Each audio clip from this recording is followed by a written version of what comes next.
Friends, இந்த நம்ம பார்க்க போகிறது ஆர்ஆர்பி என்டிபிசி எக்ஸாமில் 28/12/2024 ஷிஃப்ட் 1க்கான ஜிகே கொஸ்டின் தான் பார்க்க போகிறோம். சரிங்களா? ஃபர்ஸ்ட் கொஸ்டின் என்ன பார்த்துலாம் டேரெக்டாக. ஸோ ஃபர்ஸ்ட் கொஸ்டின் என்ன பார்த்தீங்கன்னா, எந்த கண்டத்தில் வந்து கோஃபி பாலைவனம் அமைஞ்சிருக்குன்னு சொல்லி கேட்குறாங்க. கோஃபி பாலைவனம் வந்து எந்த கண்டத்தில் அமைஞ்சிருக்கு பார்த்தீங்கன்னா, ஏசியா கண்டத்தில் தான் வந்து அமைஞ்சிருக்கு. சரிங்களா?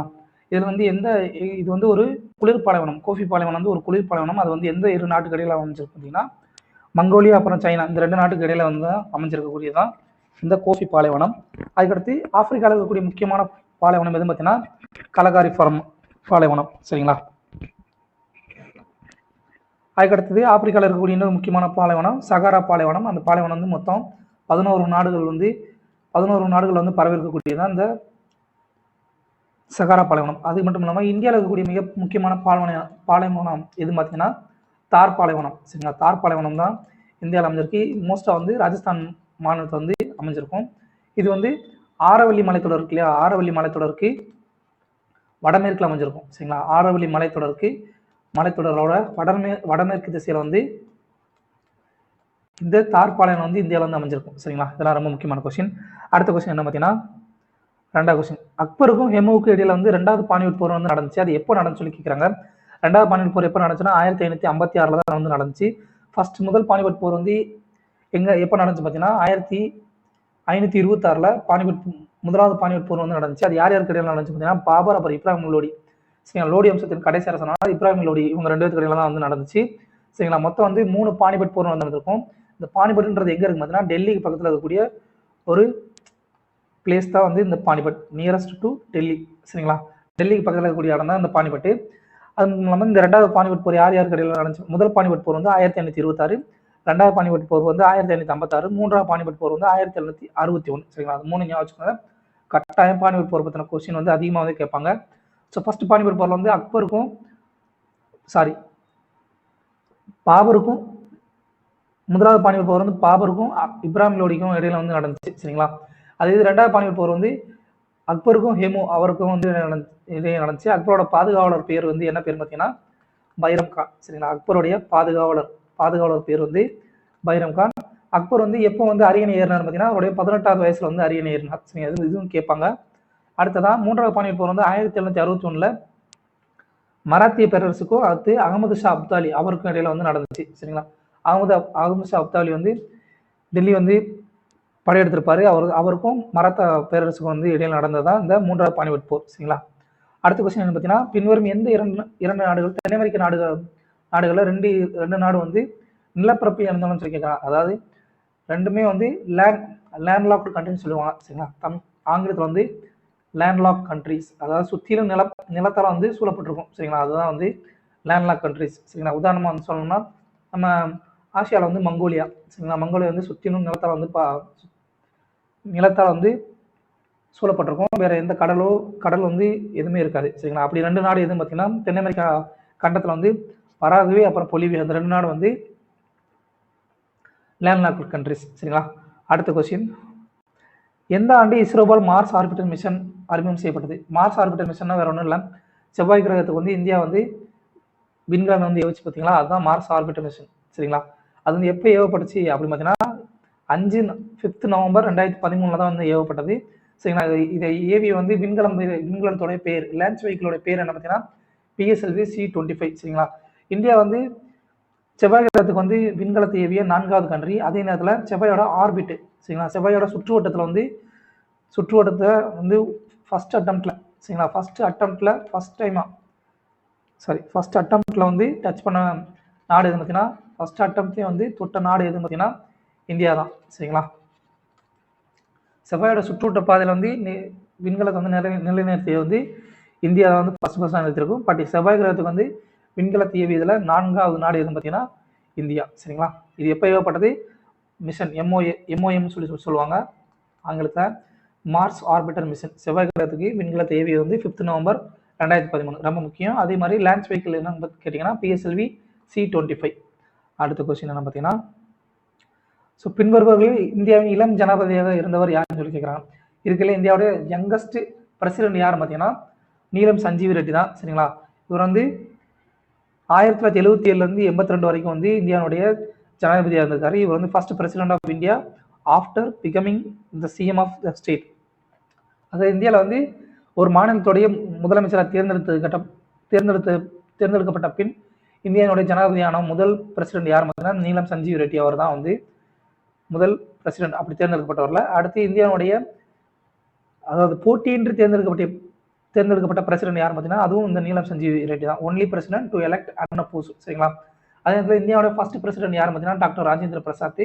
1950 1962 வரைக்கும் கிட்டத்தட்ட 12 வருடத்துக்கு வந்து இந்தியாவுடைய ஜனாதிபதியாக இருந்தார். அதே நேரத்தில் ராதாகிருஷ்ணன் டாக்டர் எஸ் ராதாகிருஷ்ணன் வந்து இந்தியாவுடைய செகண்ட் பிரசிடென்ட். அதே நேரத்தில் இந்தியாவுடைய முதல் துணை ஜனாதிபதியாக இருந்தவர் யாரும் பார்த்தீங்கன்னா இந்த டாக்டர் எஸ் ராதாகிருஷ்ணன் தான். அடுத்தது இந்த ஜாகிர் ஹுசேன்றவர் யார் பார்த்தீங்கன்னா இந்தியாவுடைய முதலாவது முஸ்லீம் பிரசிடென்ட் யாரும் பார்த்தீங்கன்னா டாக்டர் ஜாகிர் ஹுசேன். அடுத்த கொஸ்டின் என்ன பார்த்தீங்கன்னா பின்வரும் மாநிலங்களில் பழமையான மற்றும் மிகவும் பிரபலமான கலை வடிவங்கள் ஒன்றான பட்டச்சித்ரா ஓவியம் வந்து எந்த மாநிலத்தை சேர்ந்ததுன்னு சொல்லி கேட்குறாங்க. பட்டச்சித்ரா ஆங்கிலத்தில் வந்து பட்டச்சித்ரா ஆர்ட்னு சொல்லி பெயிண்டிங் சொல்லுவாங்க. இது வந்து எந்த மாநிலத்தை சேர்ந்ததுன்னு பார்த்தீங்கன்னா ஒடிசா மாநிலத்தை சேர்ந்தது தான் இந்த பட்டச்சித்ரா பெயிண்டிங். சரிங்களா. அதே நேரத்தில் ஆந்திர பிரதேசத்தை சேர்ந்த பிரபலமான ஓவியம் எதுன்னு பார்த்தீங்கன்னா கலம்காரி பெயிண்டிங். பீகார் வந்து மதுபானி பெயிண்டிங் வந்து ரொம்ப இம்பார்ட்டன்ட். இது எல்லாமே வந்து ரொம்ப இம்பார்ட்டன்ட்ங்க. சரிங்களா. அடுத்து ராஜஸ்தான் வந்து பாடு பெயிண்டிங், அப்புறம் வார்லி பெயிண்டிங் வந்து மகாராஷ்டிரா மாநிலத்தை சேர்ந்தது தான் வார்லி பெயிண்டிங். சரிங்களா. இதெல்லாம் தெரிஞ்சுக்கோங்க, இது கண்டிப்பாக வந்து எக்ஸாம்பிள் கேட்பாங்க. அடுத்த கொஸ்டின் என்ன பார்த்தீங்கன்னா கணினிகள் மற்றும் இணையதளத்தில் யூஆர்எல் என்பதன் முழுவடிவம் என்னன்னு கேட்குறாங்க. யூஆர்எலோட ஃபுல் ஃபார்ம் என்னன்னு சொல்லி கேட்குறாங்க. யூஆர்எலோட ஃபுல் ஃபார்ம் என்ன பார்த்தீங்கன்னா யூனிஃபார்ம் ரிசோர்ஸ் லொக்கேட்டர்ன்றதான் யூஆர்எலோடைய ஃபுல் ஃபார்ம். யூஆர்எல்ன்றது என்னன்னா வெப் அட்ரஸ் கண்டுபிடிக்கக்கூடிய இதுதான் வந்து யூனிஃபார்ம் ரிசோர்ஸ் லொக்கேட்டர். சரிங்களா. அடுத்த கொஸ்டின் என்ன பார்த்தீங்கன்னா பின்வரும் நாடுகளில் பிம்ஸ்டெக்கில் உறுப்பினராக இல்லாத நாடு எதுன்னு சொல்லி கேட்குறாங்க. பிம்ஸ்டெக்ன்ற அமைப்பு எப்போ உருவாக்கப்பட்டுச்சு பார்த்தீங்கன்னா 6 ஜூன் 1997 தான் உருவாக்கப்பட்டுச்சு. இதோடைய ஃபுல் நேம் என்ன பார்த்தீங்கன்னா bay of Bengal initiative for multi sectoral technical and economic cooperation தான் இந்த பிம்ஸ்டெக் அமைப்பினுடைய ஃபுல் ஃபார்ம். சரிங்களா. இதில் வந்து மொத்தம் 7 மெம்பர்ஸ் இருக்காங்க. இதில் உறுப்பினராக இல்லாத இது பார்த்தீங்கன்னா மாலத்தீவு தான் கொடுக்கப்பட்ட ஆப்ஷன் படி.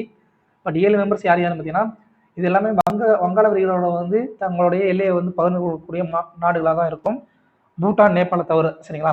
பங்களாதேஷ், பூட்டான், இந்தியா, நேபாள், ஸ்ரீலங்கா, மியான்மர், அப்புறம் தாய்லாந்து இது எல்லாமே வந்து இந்த பிம்ஸ்டெக்ல இருக்கக்கூடிய 7 மெம்பர்ஸ். சரிங்களா. இது வந்து ஞாபகம் வச்சுக்கோங்க. எல்லாமே மேக்சிமம் வந்து பூட்டான் அப்புறம் நேபாள் இது 2 நாடை தவிர மற்ற எல்லா நாடும் வந்து accept Bhutan and Nepal all other members are shared their boundaries with Bay of Bengal. All other members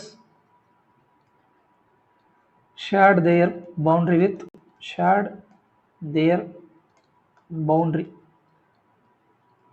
with bay of Bengal. சரிங்களா.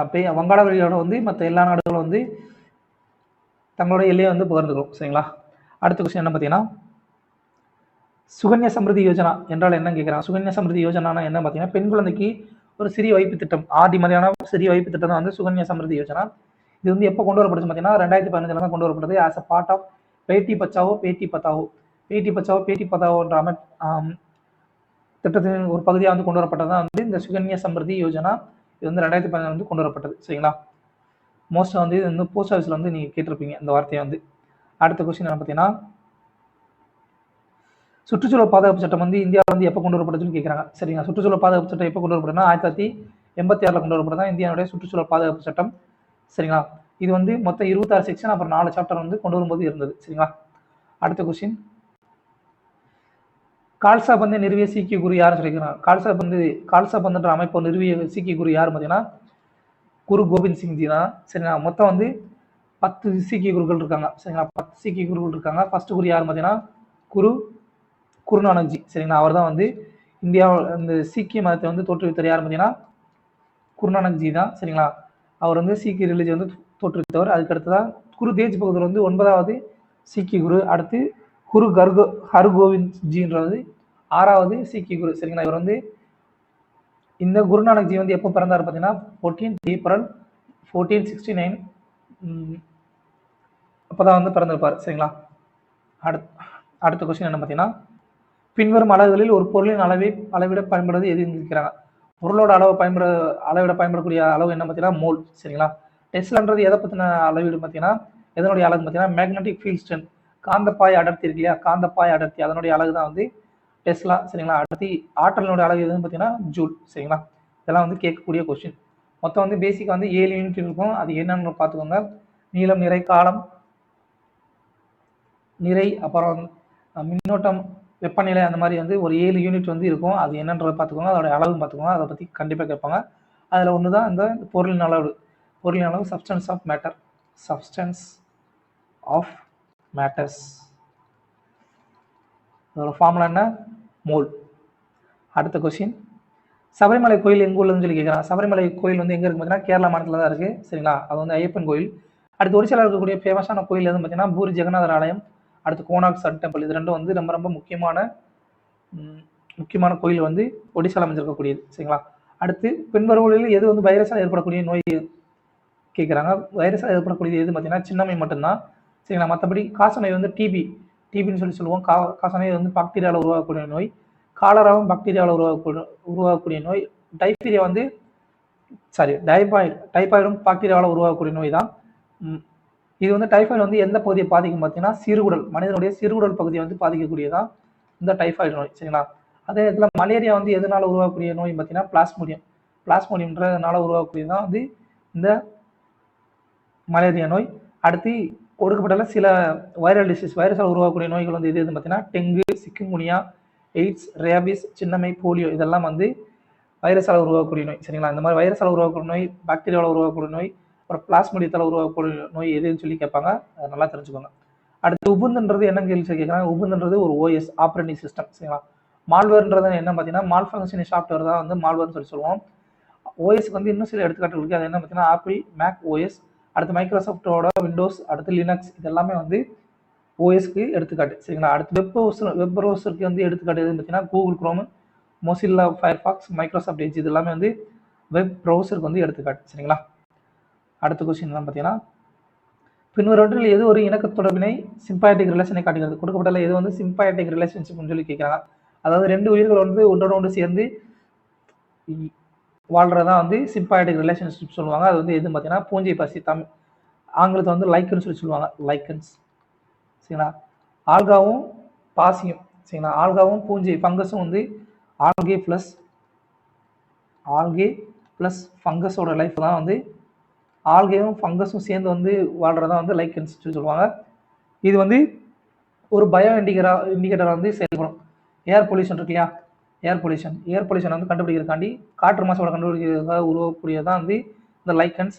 இது வந்து முக்கியமாக கந்தக டை ஆக்சைடுடைய ப்ரெசன்ஸ் வந்து இதை வந்து காட்டி கொடுத்துரும். அது மட்டும் இல்லாமல் இது வந்து லைக்கன்ஸ் வந்து எந்த பிரிவை சேர்ந்தது பார்த்தீங்கன்னா தாவர இனத்தில் வந்து தாலோஃபைட்டா வகையை வந்து சேர்ந்தது. அது மட்டும் இல்லாமல் இன்னும் இதுக்கு உதாரணங்கள் என்ன பார்த்தீங்கன்னா லெகுமினஸ் பிளான்ட்ஸும் வந்து சிம்பாயட்டிக் ரிலேஷன்ஷிப் வந்து உதாரணம். சரிங்களா? இது கூட தெரிய வேணாம்.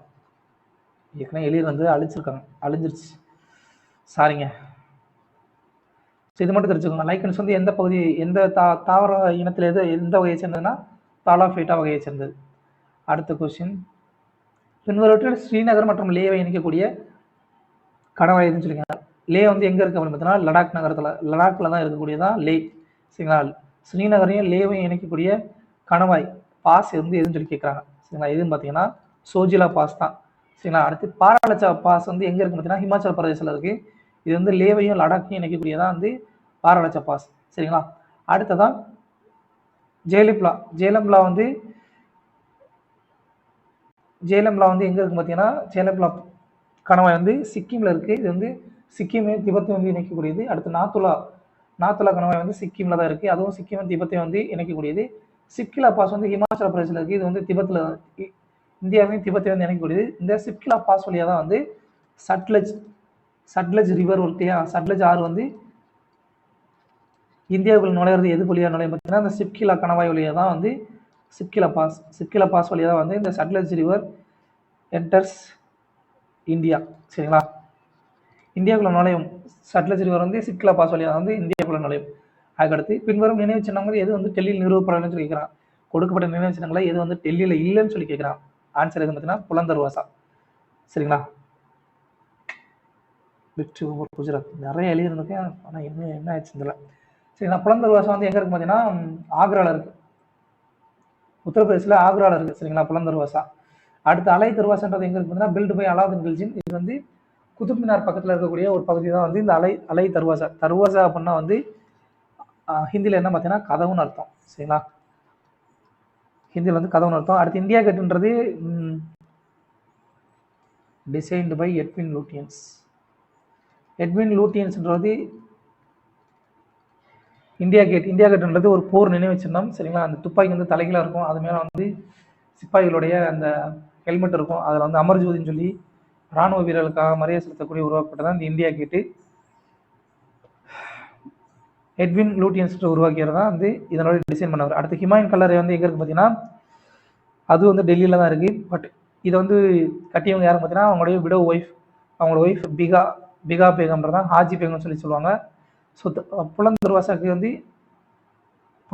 இன்னொரு பேர் என்ன பார்த்தீங்கன்னா விக்ட்ரி ஓவர் குஜராத். குஜராத் வந்து படையெடுத்து வென்றதன் காரணமாக வந்து அக்பர் வந்து கட்டியது தான் வந்து புலந்த் தர்வாசா. சரிங்களா, அடுத்த கொஸ்டின் 2019 ஆண்டிற்கான 55வது ஞானபீட விருது வந்து யார் வாங்கினா பார்த்தீங்கன்னா அச்சுதன் நம்பூதிரி. என்ன எழுதுனப்புறம் காணாம இருக்கு. ஸோ இந்த அவார்டு வந்து ஃபஸ்ட் எப்போ கொடுக்க பார்த்தீங்கன்னா 1961 தான் கொடுக்கப்பட்டாங்க. ஃபர்ஸ்ட் அவார்டு வந்து யார் வாங்கினா பார்த்தீங்கன்னா அவார்டி சங்கர குரு. சரிங்களா, 1965 தான் வந்து இந்த அவார்டை வந்து வாங்கியிருப்பார். ஃபர்ஸ்ட் அவார்டு விருது உருவாக்கப்பட்டது 1961. ஃபர்ஸ்ட் அவார்டு வந்து எப்போ கொடுக்கப்பட்டாங்கன்னா 1965 தான் கொடுக்கப்பட்டது. சரிங்களா, அடுத்த கொஸ்டின் 70 காணாம இருக்கு. பின்வருவற்றில் வடகிழக்கு மாநிலங்களில் 7 சிஸ்டர் ஸ்டேட் உறுப்பினராக இல்லாத மாநிலங்கள் வைக்கிறார். அதாவது 7 மாநிலங்கள் வந்து வடகிழக்கு மாநிலங்கள் வந்து 7 சிஸ்டர் ஸ்டேட். சரிங்களா, அப்படின்னு சொல்லி அழைப்பாங்க. அடுத்தடுத்து பக்கத்தில் இருக்கும். அதில் எது வந்து இல்லைன்னு சொல்லி கேட்குறாங்க. சிக்கிம் தான் கிடையாது. ஸோ எது பார்த்தீங்கன்னா மேகாலயா, திரிபுரா, மிசோரம், அருணாச்சல பிரதேஷ், அடுத்ததாக வந்து நாகாலாந்து, மணிப்பூர், அடுத்து அஸ்ஸாம். அருணாச்சல பிரதேஷ், அஸ்ஸாமு, அடுத்து அதுக்கு பக்கத்தில் வந்து மேகாலயா இருக்கும். அடுத்து இந்த பக்கம் பார்த்தீங்கன்னா நமாமி, நாகாலாந்து, மணிப்பூர், அப்புறம் மிசோரம், திரிபுரா. இது எல்லாமே வந்து 7 சிஸ்டர் ஸ்டேட் சொல்லுவோம். சிக்கிம் வந்து கிடையாது. இது வந்து இந்தியாவுடைய 2வது மிகச்சிறிய மாநிலம். சரிங்களா, Siliguri is the only Siliguri கோரிடார்னு சொல்லி ஒரு இடம் இருக்குது. அதுதான் வந்து இந்த 7 சிஸ்டர் ஸ்டேட்டை வந்து இந்தியாவினுடைய மற்ற பகுதியில் வந்து ரீச் பண்ணுறதுக்கு ஒரே வழி இது பார்த்தீங்கன்னா சிலிகுரி கோரிடார் தான். அடுத்ததான் ஏப்ரல் 1, 2019 வந்து முதல் அமல்படுத்தப்பட்ட நடைமுறைப்படி பேங்க் ஆஃப் பரோடாவுடன எந்த 2 வணிகங்கள் இணைக்கப்பட்டு சொல்லி கேட்குறாங்க. இந்த கேள்வியை இப்போ முதற்கொண்டு கேட்டாங்கய்யா. இப்போ நடந்த ரயில்வே கொஸ்டின்லையும் அப்படியே கேட்டுட்டாங்க. இந்த கொஸ்டினை நம்ப மாட்டீங்க. 2019 ஏப்ரல் 1 வந்து பரோடா பேங்கோட இணைக்கப்பட்ட 2 வங்கிகள் எதுன்னு பார்த்தீங்கன்னா விஜயா பேங்க் அண்ட் தேனை பேங்க் தான். சரிங்களா, சிண்டிகேட் பேங்க் வந்து எதோட இணைக்கப்பட்டது பார்த்தீங்கன்னா கனரா பேங்கோட இணைக்கப்பட்டது. அதே நேரத்தில் அலகாபாத் வங்கி வந்து இந்தியன் பேங்கோட இணைக்கப்பட்டது. அதே நேரத்தில் ஆந்திரா பேங்க் அப்புறம் கார்பரேஷன் பேங்க் இது 2 வந்து யூனியன் பேங்க் ஆஃப் இந்தியாவோட வந்து இணைக்கப்பட்டது. இதெல்லாம் தெரிஞ்சுக்கோங்க. இது வந்து கொஸ்டின் வரலாம். சரிங்களா, அடுத்த கொஸ்டின் பார்த்தீங்கன்னா இந்தியாவின் முதல் அரை அதிவேக ரயில் வந்தே பாரத் எக்ஸ்பிரஸ் எந்த 2 நகரங்கள் இயங்குகிறது? ஃபர்ஸ்ட் வந்து இந்தியாவில் வந்து வந்தே பாரத் எக்ஸ்பிரஸ் வந்து எந்த 2 நகரங்கள் வந்து விடப்பட்டது அப்படின்னு பார்த்தீங்கன்னா நியூ டெல்லி அப்புறம் வாரணாசி. வாரணாசின்றது யாருடைய கான்ஸ்டிடியூன்சி அப்படின்னு பார்த்தீங்கன்னா அப்போதைக்கு பிரதமர் மோடியினுடைய மக்களவை தொகுதி தான் வந்து கான்ஸ்டிடியூன்சி. வாரணாசி வந்து மோடி ஜெயிச்சிருக்கக்கூடிய கான்ஸ்டிடியூன்சி. ஸோ அங்கேருந்து புதுடெல்லிக்கு வந்து ட்ரெயின் விட்டுருந்தாங்க. சரிங்களா, அந்த வந்தே பாரத் ட்ரெயினுடைய முந்தைய பேர் என்ன பார்த்தீங்கன்னா ட்ரெயின் 18. சரிங்களா, இது வந்து டிசைன் பண்ணது யார் பார்த்தீங்கன்னா டிசைன் பண்ணுறதும் மேனுஃபேக்சர் பண்ணுறதும் சென்னையினுடைய ஐசிஎஃப் இன்டர் கோச் ஃபேக்ட்ரின்றதான் சென்னையில் இருக்கிறது தான் வந்து வந்தே பாரத் எக்ஸ்பிரஸ் வந்து மேனுஃபேக்சர் பண்ணுறாங்க. அடுத்த கொஸ்டின் என்ன பார்த்தீங்கன்னா கேலோ இந்தியா யூத் கேம்ஸ் 2020 வந்து எந்த நகரத்தில் நடந்தாலும் கேட்குறாங்க. 2020 வந்து கேலோ இந்தியா யூத் கேம்ஸ் வந்து குவஹாத்தி அசாமில் வந்து நடந்துச்சு. சரிங்களா, first Khelo India youth games வந்து எப்போ நடந்துச்சு பார்த்தீங்கன்னா 2018 டெல்லியில் வந்து நடந்துச்சு. அடுத்து இப்போ ரீசெண்டாக வந்து 6th Khelo India youth games வந்து எங்கே நடந்துச்சு பார்த்தீங்கன்னா தமிழ்நாட்டில் நடந்துச்சு. மொத்தம் 4 நகரத்தில் வந்து நடந்துச்சு. அது எந்த நகரம் பார்த்தீங்கன்னா தலைநகரம் சென்னை, கோயம்புத்தூர், திருச்சி, மதுரை. இந்த 4 நகரங்களில் தான் வந்து இப்போதைக்கு ரீசெண்டாக வந்து இந்த கேலோ இந்தியா யூத் கேம்ஸ் வந்து நடந்துச்சு. இதனுடைய மாஸ்கோட்னா சின்னம் இல்லையா, மாஸ்கோட் சின்னம். அந்த சின்னம் எதுன்னு பார்த்தீங்கன்னா வீரமங்கை வேலுநாச்சியார்ன்றதான் கரெக்டான ஆன்சர். இது வந்து கண்டிப்பாக கொஸ்டின் வந்து கேட்டிருக்கவும் செஞ்சுருக்காங்க. சரிங்களா, அடுத்த கொஸ்டின் என்ன பார்த்தீங்கன்னா ஒரு நபரின் நிறை வந்து பூமியில் வந்து 60 கிலோ இருந்துச்சுன்னா சந்திரன் மேற்பரப்பில் அந்த நபரின் நிறை என்னவா இருக்குன்னு சொல்லிக்கிறான். நிறை வந்து எப்பயுமே எங்கேயுமே சமமாக இருக்கும். எங்கேயுமே வந்து நிறை வந்து மாற. நிறைன்றது என்ன அப்படின்னா ஒரு பொருள் இருக்கக்கூடிய அணுக்களுடைய எண்ணிக்கை தான் வந்து நிறை, சரிங்களா. ஆனால் எடைன்றது எதை பொறுத்து மாறும்னா பூமியோட ஈர்ப்பு விசையை பொறுத்து வந்து மாறும், சரிங்களா. அப்போது நிறை வந்து இங்கே 60 கிலோ அப்படின்னா பூமியிலையும் 60 கிலோ தான் இருக்கும், சரிங்களா. ஆனால் எடை வந்து பூமியில் இருக்கிறத விட, சரிங்களா, பூமியில் 6 பங்கு இருந்துச்சுன்னா சந்திரனில் 1 பங்கு தான் இருக்கும், சரிங்களா. 1 பங்கு தான் இருக்கும். ஸோ பூமியில் வந்து 60 கிலோன்னு ஒருத்தர் இருந்தார் அப்படின்னா 60 கிலோவில் இருந்தாருன்னா சந்திரனில் அவருடைய விடை எவ்வளோ இருக்கும்? 10 கிலோ தான் இருக்கும். ஏன்னா எடை வந்து ஈர்ப்பு விசையை பொறுத்து வந்து மாறும், சரிங்களா. பூமியோட சந்திரனோட எடையை வந்து பூமியோட எடையை போல் 6ல் 1 பங்கு, சரிங்களா. அது ஞாபகம் வச்சுக்கோங்க, அதை வந்து கணக்கில் கேட்பாங்க. அடுத்து கணினி எந்த பகுதி அது மூளை என்ற செயல்படு அழைக்கப்படுகிறதுன்னு சொல்லியிருக்கிறேன். ஸோ கம்ப்யூட்டரோட பிரெயின்னு சொல்லி அழைக்கப்படுறது எதுன்னு பார்த்தீங்கன்னா சிபியோட ஃபுல் ஃபார்ம் சென்ட்ரல் ப்ராசஸிங் யூனிட்ன்றதான் ஃபுல் ஃபார்ம். ரோம்னுடைய ஃபுல் ஃபார்ம் என்ன பார்த்தீங்கன்னா ரீட் ஒன்லி மெமரி, சரிங்களா. அடுத்து மானிட்டர்ன்றது ஒரு அவுட்புட் டிவைஸ், ஹார்ட் டிஸ்க்ன்றது சென்ட்ரல் ப்ராசஸிங் யூனிட்ல வந்து மூணு பகுதி இருக்குது, சரிங்களா. அது என்ன பார்த்தீங்கன்னா ALU arithmetic and logic unit, control unit, memory unit, சரிங்களா. So central processing unit CPU தான் வந்து கணினியுடைய மூளை சொல்லி அழைக்கப்படுது, சரிங்களா. அடுத்த கொஸ்டின்,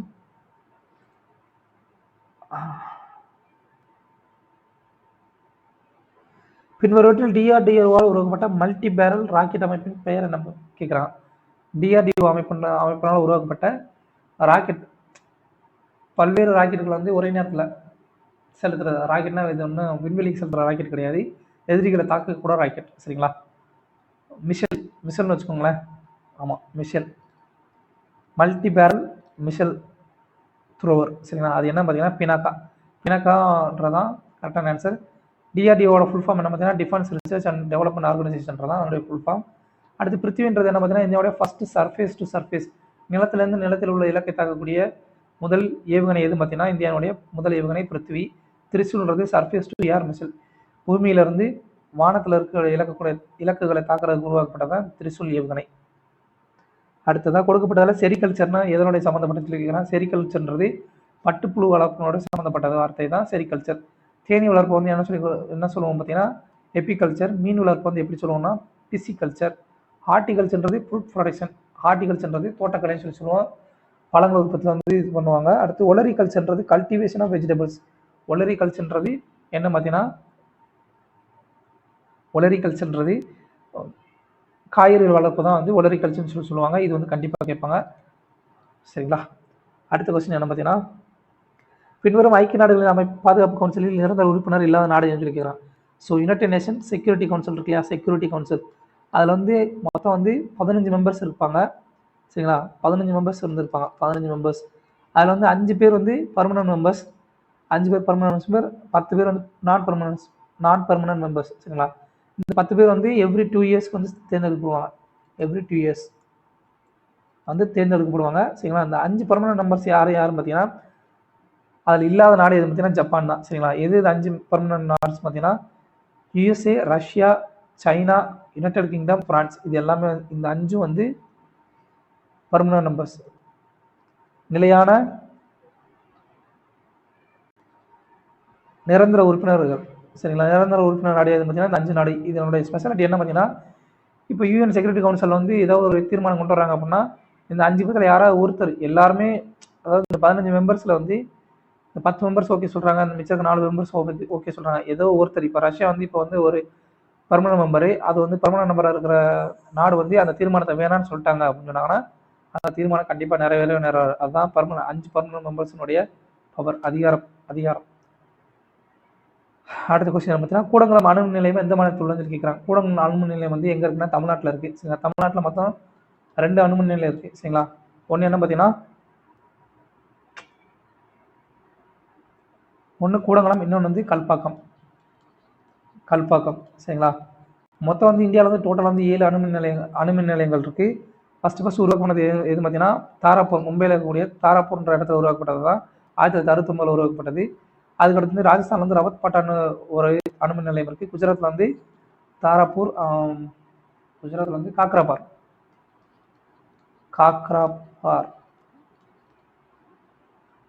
காக்ராபாரா, ரவத்பாட்டா 1, கூடங்குளம் 2, 3, 4, 5, 6, இன்னும் ஒன்று வரணுமே, உத்தரப்பிரதேசில் தான் காக்ராபார்னு நினைக்கிறேன்.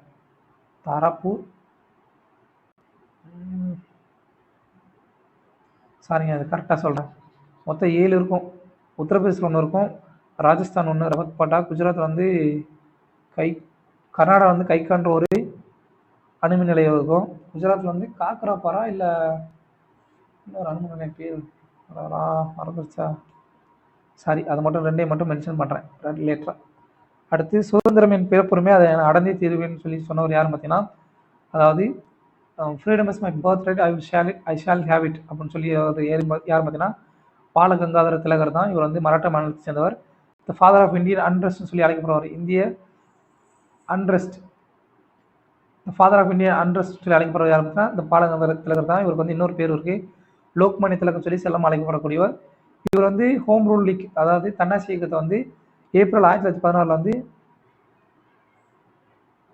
கொண்டு வந்தார். அதே நேரத்தில் நியூஸ் பேப்பர், இவர் நடத்திய நியூஸ் பேப்பர் 2 வந்து எதுன்னு பார்த்தீங்கன்னா மராத்தி அப்புறம் கேசரி. மராத்தின்றது இங்கிலீஷில் வந்தது, கேசரின்றது மராத்தி மொழியில் வந்தது.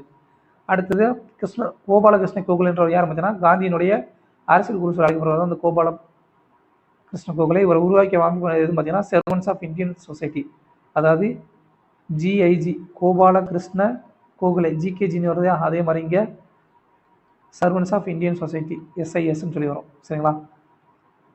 அடுத்து பகத்சிங் பற்றி எல்லாருக்கும் நிறைய தெரிஞ்சிருக்கும். அடுத்த கொஸ்டின் என்ன பார்த்தீங்கன்னா, மகாத்மா காந்தி சபர்மதியிலேருந்து எவ்வளோ வெளியே வச்சிருந்தேன், ஒன்று கூட காணவே, சேவ் பண்ண மாட்டானா? மகாத்மா காந்தி சபர்மதியிலேருந்து தண்டி வரைக்கும் பிரபலமான தண்டி யாத்திரை வந்து தொடங்கினார். சரிங்களா? தண்டி யாத்திரை வந்து தொடங்கினார். எங்கேருந்து எங்கே?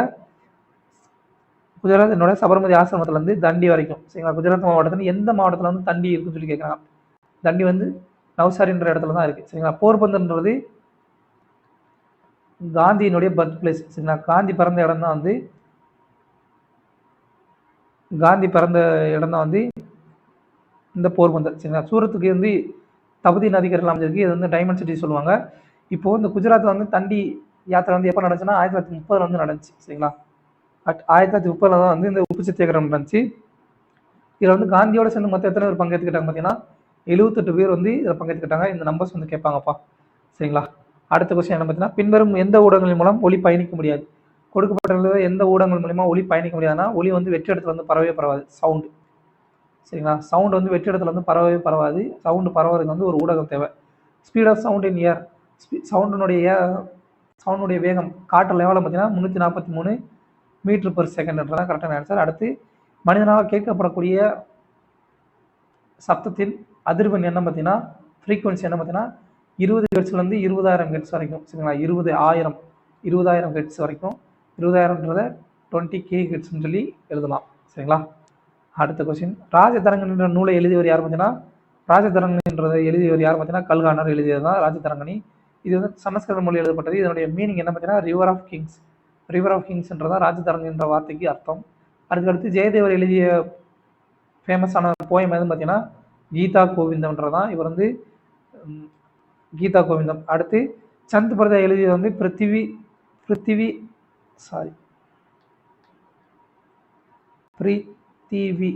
பிருத்திவிராஜரசம்ன்ற புக் எழுதியது தான் வந்து இந்த சந்த் பரதாய்.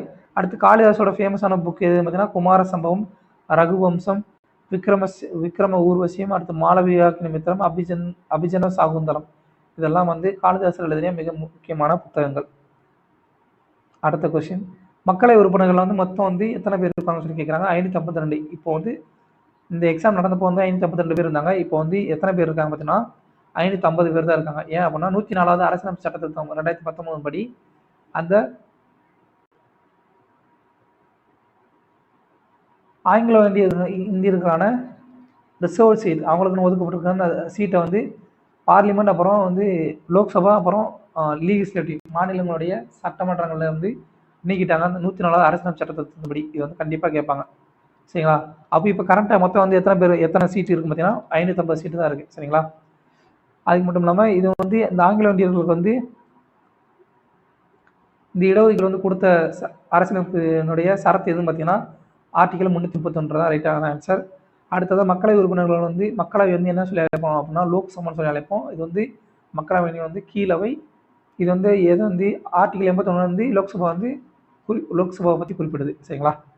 அடுத்த கொஸ்டின், எந்த இந்திய மாநிலத்தில் மிக நீளமான மெயின்லேண்ட் கடற்கரை உள்ளதுன்னு சொல்லி கேட்குறாங்க. அதாவது எந்த இந்திய மாநிலத்தில் வந்து மிக அதிகமான மிக நீளமான கடற்கரை இருக்குன்னு பார்த்தீங்கன்னா குஜராத் மாநிலத்தில் தான் இருக்குது. சரிங்களா?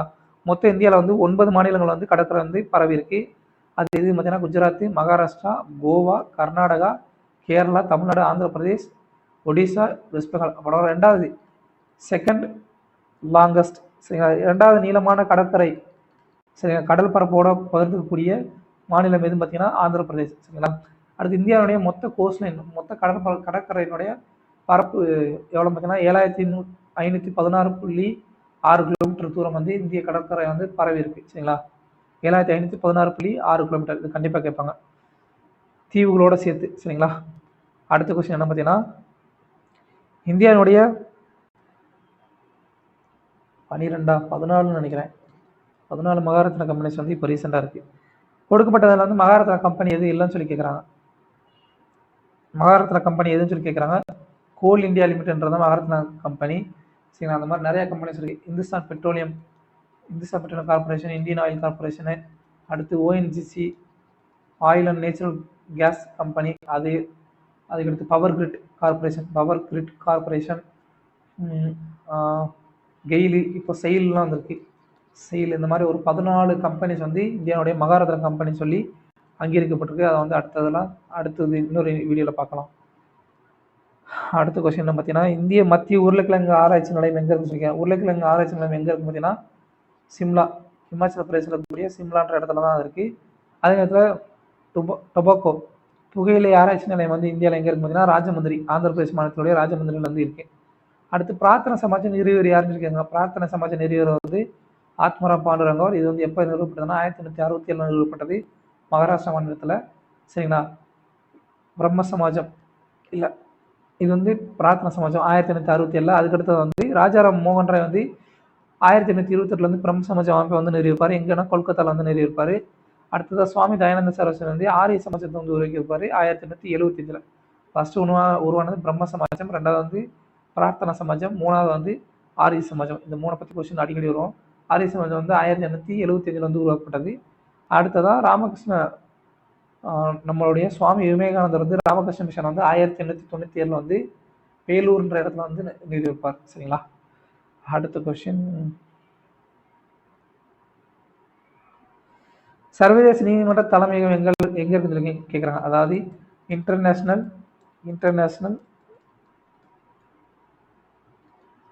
கோர்ட் ஆஃப் ஜஸ்டிஸ் சர்வதேச நீதிமன்றம் வந்து அதோட தலைநகரம் எங்கே இருக்கு பார்த்தீங்கன்னா தி ஹேக், நெதர்லாந்து இருக்கக்கூடிய ஹேக்ன்ற இடத்துல அமைஞ்சிருக்கு. சரிங்களா? ஐக்கிய அமைப்புகளில், ஐக்கிய நாடுகளில் யூஎன் இன்டர்நேஷனல் வந்து இன்டர்நேஷனல் ஆர்கனைசேஷன் இருக்கு, அதில் வந்து நியூயார்க்கை தாண்டி வெளியில் வந்து ஹெட் குவார்டர் இருக்கக்கூடிய ஒரே அமைப்பு எது பார்த்தீங்கன்னா இந்த சர்வதேச நீதிமன்றம் தான். அது வந்து நெதர்லாந்து நாட்டுடைய ஹேக்ன்ற இடத்துல வந்து இருக்குது. அடுத்தது இது எப்போ உருவாக்கப்பட்டதுன்னா ஜூன் 1945 உருவாக்கப்பட்டது. அதுக்கடுத்து வாஷிங்டன் டிசி எதனுடைய ஹெட் குவார்ட்டர்ஸாக இருக்குது பார்த்தீங்கன்னா ஐஎம்எஃப், இன்டர்நேஷனல் மானிட்டரி ஃபண்டு, அப்புறம் உலக வங்கி, இது ரெண்டுக்கு வந்து தலைமையகம் எங்கே இருக்குது பார்த்தீங்கன்னா வாஷிங்டன் டிசியில் இருக்குது, அமெரிக்காவில். பாரிஸ் வந்து இருக்கக்கூடிய அமைப்பினுடைய பெயர் என்ன பார்த்தீங்கன்னா ஹெட் குவார்ட்டர்ஸ் வச்சிருக்கக்கூடிய அமைப்பினுடைய பேர் யுனெஸ்கோ, யுனைடெட் நேஷன் யுனெஸ்கோ அமைப்பு தான். அடுத்து நியூயார்க்கினுடைய ஹெட் குவார்ட்டர்ஸ் எங்கே இருக்குது பார்த்தீங்கன்னா நியூயார்க்கில் இருக்கக்கூடிய ஹெட் குவார்ட்டர்ஸில் உள்ள அமைப்பு எதுன்னு பார்த்தீங்கன்னா யுனைடெட் நேஷன், ஐக்கிய நாடுகள் சபையுடைய ஹெட் குவார்ட்டர்ஸ் வந்து நியூயார்க்கில் தான் இருக்குது. அடுத்த கொஸ்டின் என்ன பார்த்தீங்கன்னா, உலக சுற்றுச்சூழல் தினம் 2020க்கான ஐக்கிய நாடுகள் சபை அறிவித்த மைய பொறுமை அறிக்கையின் பெயர் என்ன சொல்லுங்க. அதாவது 2020 சுற்றுச்சூழல் தினத்தின் போது கருப்பொருள் தீம் என்ன சொல்லி கேட்குறாங்க. தீம் என்ன பார்த்தீங்கன்னா பயோடைவர்சிட்டி தான் 2020 இருந்தது. இந்த உலக சுற்றுச்சூழல் தினம், சரிங்களா, வேர்ல்டு என்விரான்மெண்ட் டே எப்போ கொண்டாடப்படுதுன்னா 5 ஜூன் 1974 கொண்டாடப்படுது. 2023க்கான தீம் என்ன பார்த்தீங்கன்னா சொல்யூஷன்ஸ் டு பிளாஸ்டிக் பொல்யூஷன். 2023க்கான தீம். 2024க்கான தீம் என்ன பார்த்தீங்கன்னா our land our future we are generation restoration தான் 2024க்கான தீம் சுற்றுச்சூழல் தினத்துக்கு. அடுத்த கொஸ்டின் என்ன பார்த்தீங்கன்னா,